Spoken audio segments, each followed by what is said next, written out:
जय श्रीराम भावांनो, परत एका नवीन व्हिडिओमध्ये तुम्हा सर्वांचं स्वागत करतो. तर भावांनो, आता सकाळचे वाजले 5 आणि आता आम्ही निघालोय नांदूर मधमेश्वर. आज शिवरात्र असल्यामुळे आता तिथं चाललोय. आता आम्ही आंघोळ करण्यासाठी.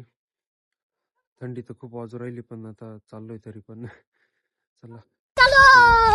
तर भावांनो, एवढं पॅक बिक झालोय तरी पण थंडी इतकी वाजू राहिली, इतकी आता तिकडे गेलो मग फाट राहिली पारा आंघोळ करायला. तर भावांनो, इथं फायनली आता आम्ही पोहोचलो. हे बघते इथं मंदिर.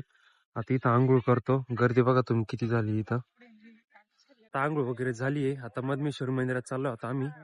चला. नाव काय आमचे? तुमचे नाव? तुमचं काय? आता उखाणं घेऊ का नावाचं?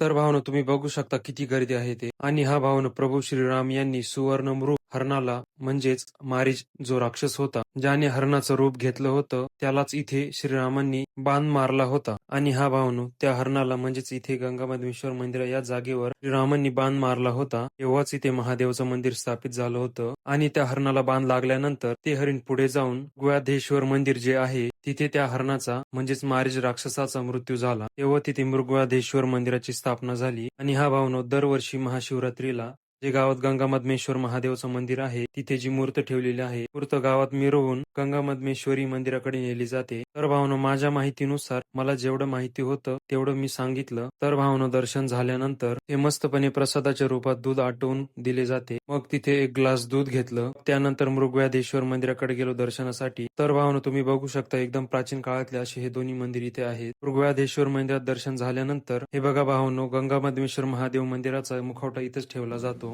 त्यानंतर आम्ही गणपती मंदिराकडे गेलो. तर भावनो, आता तिकडे दर्शन झाले आमचे. आता इकडे आम्ही गणपती मंदिरात आलो होतो दर्शनासाठी. दर्शन वगैरे घेतले. आता इथून घर.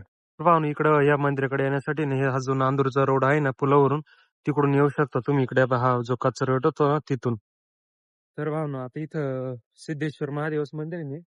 सिद्धेश्वर महादेवच मंदिरात दर्शन घेतले. आता इथून बजरंगबलीचं मंदिर बाकी तिथं दर्शन घेतो. मग तिथून डायरेक्ट आता आम्ही घरी जाऊ. तर भावनो, आता इथं बजरंगबलीच्या मंदिरात आलो होतो.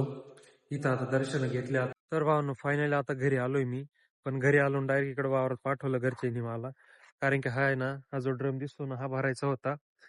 कारण औषध मारायचं आहे मकाला. हे बघा, 2 टप्प्यात जी मका लावली ती इकडे आहे. ही छोटी, पण ही जी आहे ना, ही मस्त मोठी झाली. हिरवीगार आहे चांगली. दोन्ही मका हिरवीगार आहे. तर यांना औषध मारायचंय. त्यामुळे मग आता हा इथं ड्रम भरून ठेवतोय. ड्रम भरला का थोड्या वेळानं औषध मारता येईल आता. कारण की लाईट गेल्यावर मग डायरेक्ट घरूनच पाणी आणावं लागतं लांबून. त्यामुळे इथं लाईट आहे, आता मोटर चालू आहे, तर पाणी भरून घेऊ. तर भावनो, व्हिडिओ आवडला लाईक, शेअर आणि सबस्क्राईब करायला विसरू नका. चला तर भावनो, जय श्रीराम.